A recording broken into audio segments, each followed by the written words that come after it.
जय हिंद दोस्तों, आपका अपने यूट्यूब चैनल क्रिकेट एसएससी में स्वागत है। सो गाइस, आज का इस वीडियो में एसएससी एमटीएस 2025-26 के एग्जाम के लिए टॉप 80 स्टैटिक जीके के स्पेशल क्वेश्चंस को इस वीडियो में डिस्कस करने वाले हैं। और स्टैटिक जीके का स्पेशल क्वेश्चंस ये पार्ट 3 है। इससे पहले अगर आप लोगों ने पार्ट नहीं देखा है उसको भी जाकर देख लीजिएगा, मैंने प्लेलिस्ट बना दिया है। और मैं आप लोगों को बता दूं कि इस वीडियो में किस किस टॉपिक से क्वेश्चन को डिस्कस किया गया है इस वीडियो में।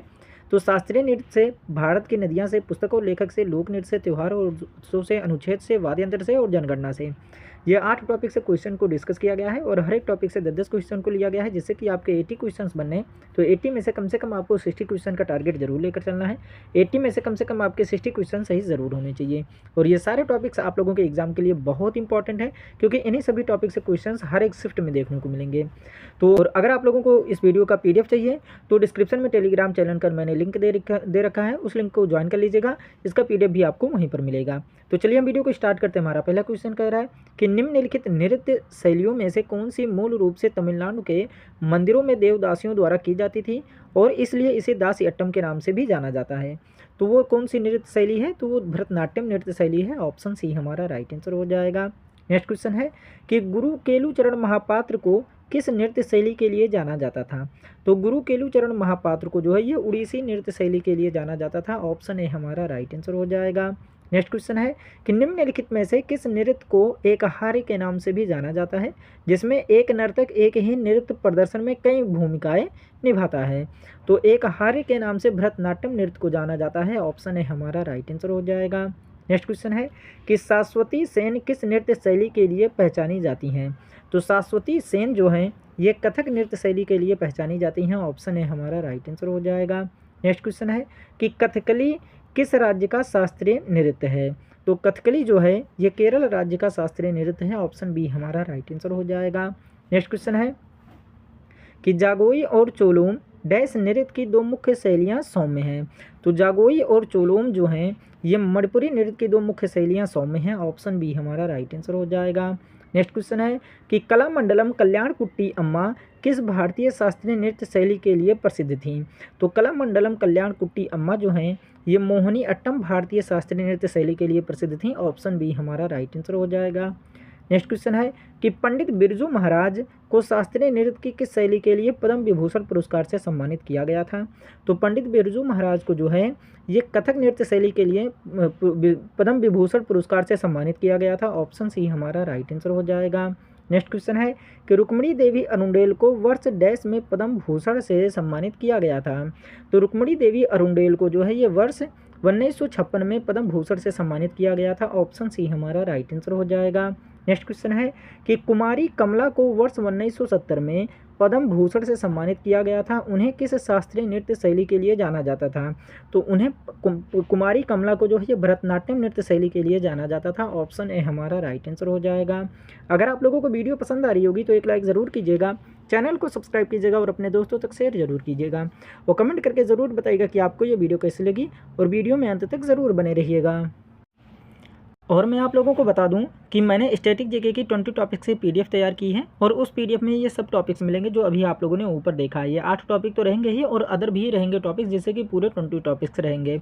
और इसके साथ ही साथ आपको SSC CHSL 2025, CGL 2025, CPO 2025 और दिल्ली पुलिस 2025 के एग्जाम के में पूछे गए सभी करंट अफेयर्स के क्वेश्चन की PDF भी मिलेगी।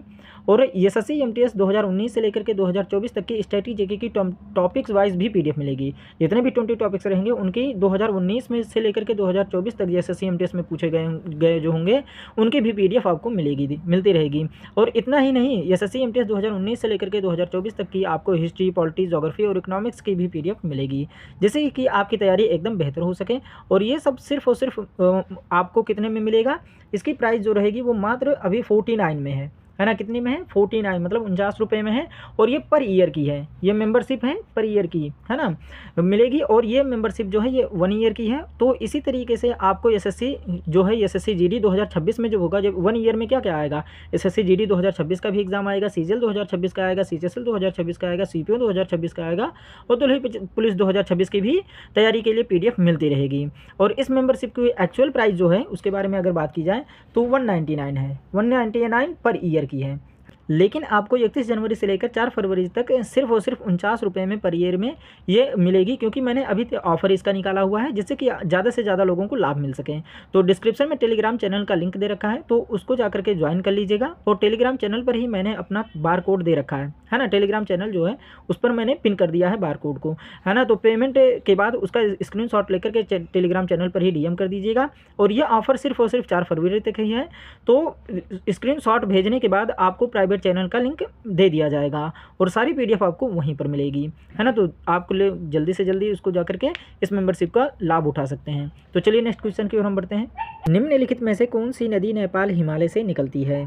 तो नेपाल हिमालय से नदी जो है ये घाघरा नदी निकलती है। ऑप्शन बी हमारा राइट आंसर हो जाएगा। नेक्स्ट क्वेश्चन है कि भारत में किस स्थान पर यमुना नदी का संगम गंगा नदी के साथ होता है?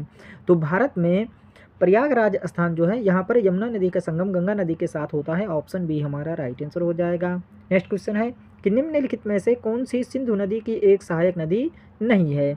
तो सिंधु नदी की एक सहायक नदी जो नहीं है वो है सोन नदी। ऑप्शन है हमारा राइट आंसर हो जाएगा। नेक्स्ट क्वेश्चन है कि सतलुज और काली नदियों के बीच स्थित हिमालय के हिस्से को डैश के रूप में जाना जाता है? तो सतलुज और काली नदियों के बीच स्थित हिमालय के हिस्से को जो है ये कुमाऊं हिमालय के रूप में जाना जाता है। ऑप्शन बी हमारा राइट आंसर हो जाएगा। नेक्स्ट क्वेश्चन है कि निम्नलिखित में से कौन महानदी की एक सहायक नदी नहीं है? तो महानदी की एक सहायक नदी जो नहीं है वह है इंद्रावती। ऑप्शन सी हमारा राइट आंसर हो जाएगा। नेक्स्ट क्वेश्चन है कि अरुणाचल प्रदेश में ब्रह्मपुत्र नदी को क्या कहा जाता है? तो अरुणाचल प्रदेश में ब्रह्मपुत्र नदी को हम दिहांग कहते हैं। ऑप्शन है हमारा राइट आंसर हो जाएगा। नेक्स्ट क्वेश्चन है कि देवप्रयाग में इनमें से किन नदियों का संगम होता है? तो देवप्रयाग में जो है ये भागीरथी और अलकनंदा नदियों का संगम होता है। ऑप्शन है हमारा राइट आंसर हो जाएगा। नेक्स्ट क्वेश्चन है कि महानदी बेसिन का विस्तार भारत के किस राज्य में नहीं है? तो महानदी बेसिन का विस्तार जो है ये उत्तर प्रदेश राज्य में नहीं है। ऑप्शन है हमारा राइट आंसर हो जाएगा। नेक्स्ट क्वेश्चन है कि भारत में ब्रह्मपुत्र नदी निम्नलिखित में से किस राज्य में प्रवेश करती है? तो भारत में ब्रह्मपुत्र नदी जो है यह अरुणाचल प्रदेश राज्य में प्रवेश करती है। ऑप्शन है हमारा राइट आंसर हो जाएगा। नेक्स्ट क्वेश्चन है कि निम्नलिखित में से कौन सी गंगा नदी की सहायक नदी नहीं है? तो गंगा नदी की सहायक नदी जो नहीं है वो है पेनगंगा। ऑप्शन सी हमारा राइट आंसर हो जाएगा। नेक्स्ट क्वेश्चन है कि अनसुटेबल बॉय किसकी आत्मकथा का शीर्षक है? पुस्तक और लेखक से हर एक शिफ्ट में क्वेश्चन जरूर देखने को मिलेंगे, तो इसलिए वीडियो में अंत तक जरूर बने रहिएगा।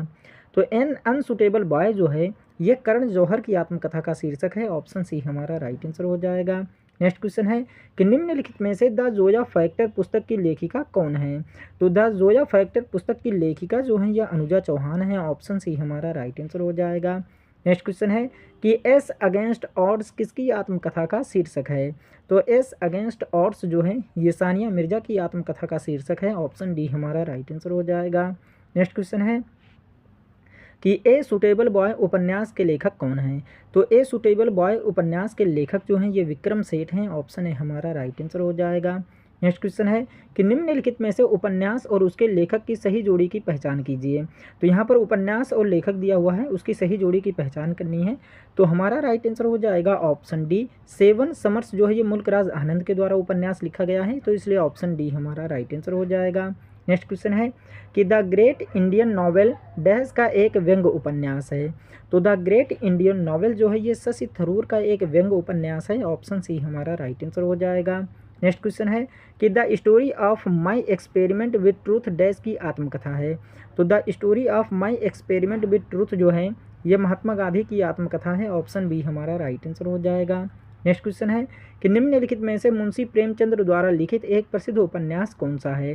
तो मुंशी प्रेमचंद्र द्वारा लिखित एक प्रसिद्ध उपन्यास का नाम गोदान है। ऑप्शन है हमारा राइट आंसर हो जाएगा। नेक्स्ट क्वेश्चन है कि मिडनाइट चिल्ड्रन निम्नलिखित में से किस लेखक का उपन्यास है? तो मिडनाइट चिल्ड्रन जो है ये सलमान रुश्दी लेखक का उपन्यास है। ऑप्शन बी हमारा राइट आंसर हो जाएगा। नेक्स्ट क्वेश्चन है कि निम्नलिखित में से रिवॉल्यूशन 2020 पुस्तक के लेखक कौन हैं? तो रिवॉल्यूशन 2020 पुस्तक के लेखक जो हैं ये चेतन भगत हैं। ऑप्शन है हमारा राइट आंसर हो जाएगा। आप लोगों से एक रिक्वेस्ट है कि अभी तक आप लोगों ने वीडियो को लाइक और इस चैनल को सब्सक्राइब नहीं किया है तो इस वीडियो को एक लाइक और इस चैनल को सब्सक्राइब जरूर कर लीजिएगा अपनी तैयारी को बेहतर बनाने के लिए, और वीडियो में अंत तक जरूर बने रहिएगा। नाटी निम्नलिखित में से किस राज्य का एक लोक नृत्य है? तो नाटी जो है यह अरुणाचल प्रदेश राज्य का एक लोक नृत्य है। ऑप्शन है हमारा राइट आंसर हो जाएगा। लोक नृत्य से भी रिलेटेड क्वेश्चंस आपके एग्जाम में ज़रूर देखने को मिलेंगे, तो नेक्स्ट क्वेश्चन है कि राउत नाचा भारत के डैश राज्य का एक प्रसिद्ध लोक नृत्य है। तो राउत नाचा जो है ये भारत के छत्तीसगढ़ राज्य का एक प्रसिद्ध लोक नृत्य है। ऑप्शन है हमारा राइट आंसर हो जाएगा। नेक्स्ट क्वेश्चन है कि निम्नलिखित में से कौन सा नृत्य महाराष्ट्र का एक लोकप्रिय लोक नृत्य है। तो महाराष्ट्र का एक लोकप्रिय लोक नृत्य जो है वो है लावनी। ऑप्शन डी हमारा राइट आंसर हो जाएगा। नेक्स्ट क्वेश्चन है कि निम्न में से किस प्रसिद्ध भारतीय नर्तक का संबंध पडवानी नृत्य शैली से है। तो तीजन बाई का संबंध जो है ये पडवानी नृत्य शैली से है। ऑप्शन है हमारा राइट आंसर हो जाएगा। नेक्स्ट क्वेश्चन है कि पुंग चोलोम आमतौर पर धार्मिक शुभ अवसरों पर गीतों और ढोल के ताल पर किया जाता है। यह प्रसिद्ध रूप से निम्नलिखित में से किस राज्य में किया जाता है। तो पुंग चोलोम जो है ये मणिपुर राज्य में किया जाता है। ऑप्शन है हमारा राइट आंसर हो जाएगा। नेक्स्ट क्वेश्चन है कि झिझिया किस राज्य का प्रसिद्ध लोक नृत्य है। तो झिझिया जो है ये बिहार राज्य का प्रसिद्ध लोक नृत्य है। ऑप्शन सी हमारा राइट आंसर हो जाएगा। नेक्स्ट क्वेश्चन है कि अरुणाचल प्रदेश का तापू नृत्य डैश के सदस्यों द्वारा किया जाता है। तो अरुणाचल प्रदेश का तापू नृत्य जो है ये आदि जनजाति के सदस्यों द्वारा किया जाता है। ऑप्शन बी हमारा राइट आंसर हो जाएगा। नेक्स्ट क्वेश्चन है कि कामसले डैश राज्य का एक पारंपरिक लोक नृत्य रूप है। तो कामसले जो है यह कर्नाटक राज्य का एक पारंपरिक लोक नृत्य रूप है। ऑप्शन बी हमारा राइट आंसर हो जाएगा। नेक्स्ट क्वेश्चन है कि चरकुला निम्नलिखित में से किस राज्य से संबंधित एक प्रसिद्ध नृत्य शैली है। तो चरकुला जो है यह उत्तर प्रदेश राज्य से संबंधित एक प्रसिद्ध नृत्य शैली है। ऑप्शन डी हमारा राइट आंसर हो जाएगा। नेक्स्ट क्वेश्चन है कि निम्नलिखित में से कौन सा नृत्य युद्ध के हिंदू देवता मुर्गन की अनुष्ठानिक पूजा के दौरान भक्तों द्वारा किया जाने वाला एक नृत्य है। तो इस नृत्य का नाम है कावड़ी अट्टम। ऑप्शन है हमारा राइट आंसर हो जाएगा। नेक्स्ट क्वेश्चन है कि अम्बुवाची मेला निम्नलिखित में से किस राज्य में हर वर्ष आयोजित किया जाता है। तो अम्बुवाची मेला जो है ये हर वर्ष असम राज्य में आयोजित किया जाता है। ऑप्शन सी हमारा राइट आंसर हो जाएगा। त्यौहार और उत्सव से रिलेटेड आपके एग्जाम में ज़रूर क्वेश्चन देखने को मिलेंगे, तो इसलिए वीडियो में अंत तक ज़रूर बने रहिएगा। नेक्स्ट क्वेश्चन है कि मोपिन जो है ये एक कृषि उत्सव है जो डैश राज्य में मनाया जाता है। तो मोपिन एक कृषि उत्सव है जो अरुणाचल प्रदेश राज्य में मनाया जाता है। ऑप्शन डी हमारा राइट आंसर हो जाएगा। नेक्स्ट क्वेश्चन है कि ट्यूलिप महोत्सव किस शहर में प्रसिद्ध है।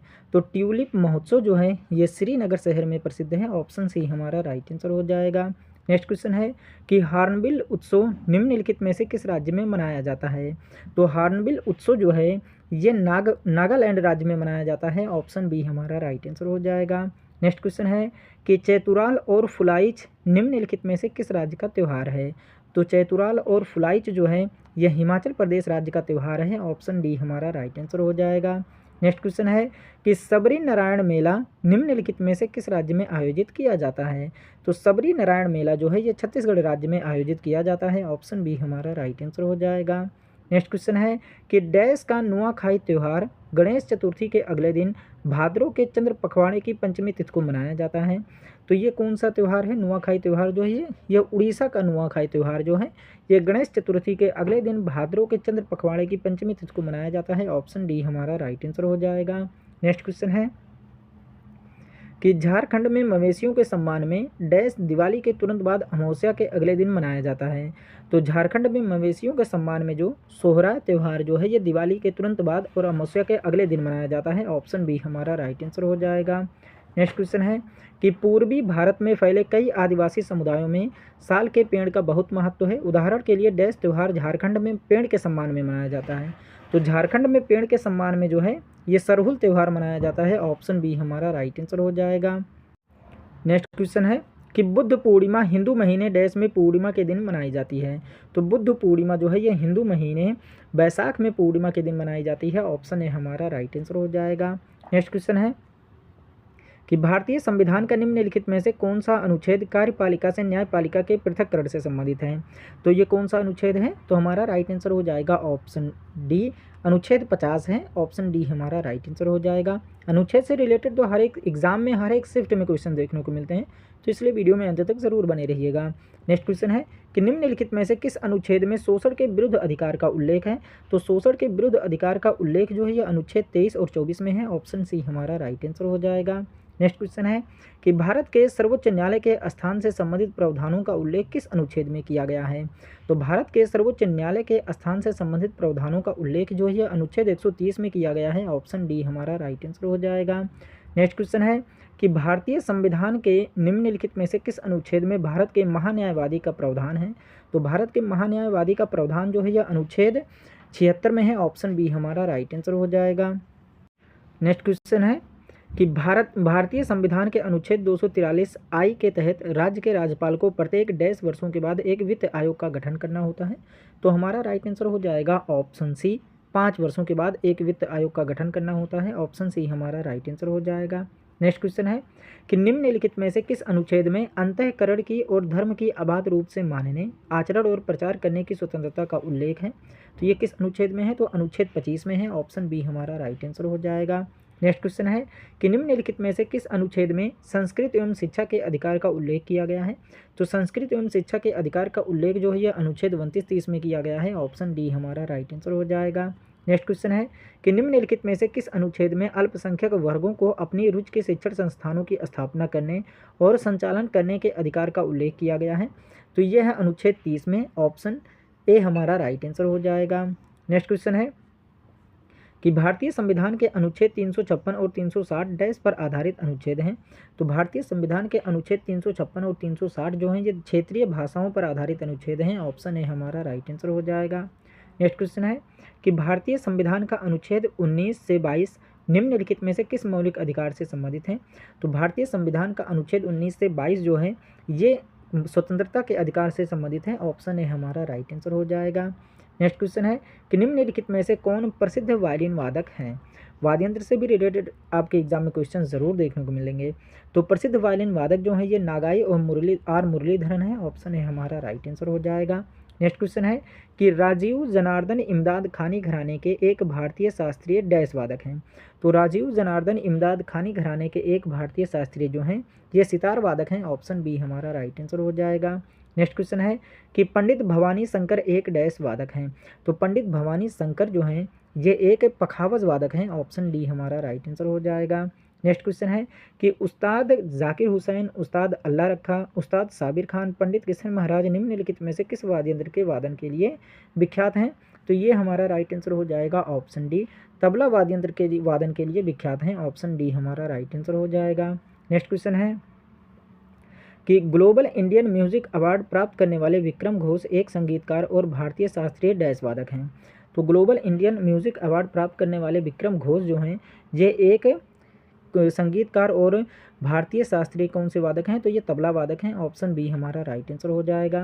नेक्स्ट क्वेश्चन है कि भारत के एक प्रसिद्ध संगीतकार एस बालचंद्र को निम्नलिखित में से कौन सा वाद्य यंत्र बजाने के लिए जाना जाता है। तो एस बालचंद्र को वीणा वाद्य यंत्र बजाने के लिए जाना जाता है। ऑप्शन ए हमारा राइट आंसर हो जाएगा। नेक्स्ट क्वेश्चन है कि शेख चिन्ना मौला संगीत वाद्य यंत्र डैश से जुड़ी एक प्रसिद्ध हस्ती थी। तो शेख चिन्ना मौला जो हैं ये संगीत वाद्य यंत्र नाद स्वरम से जुड़ी एक प्रसिद्ध हस्ती थी। ऑप्शन है हमारा राइट आंसर हो जाएगा। नेक्स्ट क्वेश्चन है कि पंडित आनंद गोपाल बंदोपाध्याय बनारस घराने के एक डैश वादक थे।